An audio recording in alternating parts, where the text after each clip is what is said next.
qu'est-ce que j'ai pris mon pied devant ce film? Logan raconte l'histoire de Logan, aka Wolverine, dans un futur proche où cela fait plus de 25 ans qu'aucun mutant n'est né en fait. Et donc au fur et à mesure, vu qu'ils sont traqués et que la plupart meurent, forcément, les mutants commencent à être un phénomène assez rare dans le monde. Un jour, Logan et Charles vont faire la rencontre d'une jeune fille, Laura, qui semble détenir des pouvoirs mutants. Ils vont alors partir dans un road trip afin de trouver un endroit pour qu'elle soit en sécurité.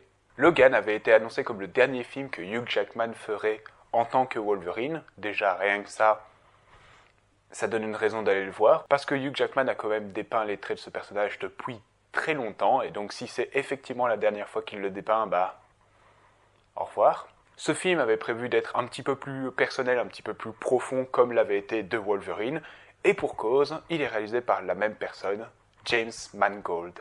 Et effectivement, ce n'est pas votre X-Men commun, et ce n'est pas le gros film blockbuster super-héros de l'année. C'est vraiment une histoire beaucoup plus posée, beaucoup plus simple, et beaucoup plus personnelle. Comme dans The Wolverine. Mais j'aurais même tendance à dire que celui-là est peut-être encore plus posé, et peut-être encore plus basé sur les émotions et sur les relations des personnages, que ne l'était Wolverine en fait. Vu que l'histoire est beaucoup moins grosse, sauf forcément vers la fin, mais ça s'appelle un climax, on a beaucoup plus de temps pour développer et montrer les relations entre les différents personnages, et elles marchent toutes super bien. La relation entre Logan et Charles, je la trouve très intéressante dans le film. On a un peu un effet de rôle inversé, là où Charles au départ avait recueilli Logan et lui avait en quelque sorte offert un toit et l'avait aidé. Ici, on est dans le sens contraire, vu que Charles commence à être sacrément vieux et commence à être atteint d'une maladie. C'est Logan qui doit s'occuper de lui et, en quelque sorte, le babysitter. Et c'est tellement intéressant de voir cet homme plutôt rude, aussi bien à l'intérieur qu'à l'extérieur, devoir s'occuper de ce vieillard qui, en quelque sorte, est presque comme un père maintenant pour lui. Au-delà de ça, et ça sera pas rare dans ce film vu qu'il a beaucoup plus de temps, il y a vraiment des bonnes questions qui sont posées avec la mutation à nouveau. Et ça faisait longtemps qu'on n'avait plus eu des questions aussi intéressantes dans X-Men, depuis X-Men 2 presque. Comme je l'ai dit précédemment, et comme montré dans les bandes annonces d'ailleurs, Charles est malade. Et c'est plutôt une question intéressante de voir les conséquences et d'expliquer les conséquences du mutant niveau 4, il me semble, donc un mutant extrêmement puissant, et qu'est-ce que ça donne, quel danger est-ce que Charles peut représenter s'il devient malade. Et c'est super intéressant et super bien démontré à l'écran, et c'est la merde. Au-delà de ça, et forcément ce qui allait porter énormément le film, c'était la relation entre Logan et cette jeune fille, Laura, donc qu'il recueille. Et je la trouve très touchante. C'est une relation entre deux personnages qui sont assez ressemblants, ils sont assez durs de l'externe, et il y a vraiment plusieurs scènes qui marchent du tonnerre. Il y a une scène où ils sont dans une voiture à un moment, et elle commence à lui tabasser, à lui balancer des poings dans la gueule, et ça marche super bien, il y a une super connexion, et tout le film tourne bien sûr autour de Logan, vu le titre, et des responsabilités qu'il doit prendre par rapport à Charles, par rapport à cette petite fille, et par rapport au monde qui l'entoure et à ce qu'il a fait. Et au-delà d'être dans une époque assez intéressante dans l'ère des X-Men, une époque où les mutants sont rares et où il n'y en a quasi plus, c'est plutôt sacrément intéressant à suivre. On a donc la vie de ces mutants, Logan et Charles, qu'on connaît mais depuis longtemps, qui ont eu énormément de prestance dans les films précédents et qui ont été énormément développés. Donc on connaît bien ces personnages. Et les voir dans cet état est vraiment désolant. Je veux dire, pendant les 30 premières minutes de film, j'étais triste pour eux. Je me disais, putain les mecs, vous êtes tellement dans la merde, vous avez tellement malade, mal en point, ça fait vraiment triste à voir.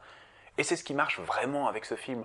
On connaît, on aime tellement ces personnages que tout ce que le film choisit de faire avec est très intelligent et très intéressant à suivre. Et vu que c'est beaucoup plus posé et beaucoup plus basé sur la relation des personnages, il y a des dialogues qui sont superbes dans ce film, des conversations entre les personnages, souvent entre Charles et Logan qui sont très très bonnes, et il y a plusieurs moments entre Logan et Laura qui sont aussi plutôt intéressantes. Mais ne vous en faites pas, il y a aussi des scènes d'action dans ce film, et comme il avait été annoncé aussi d'ailleurs lors du lancement du projet, ils avaient prévu de faire ça beaucoup plus violemment.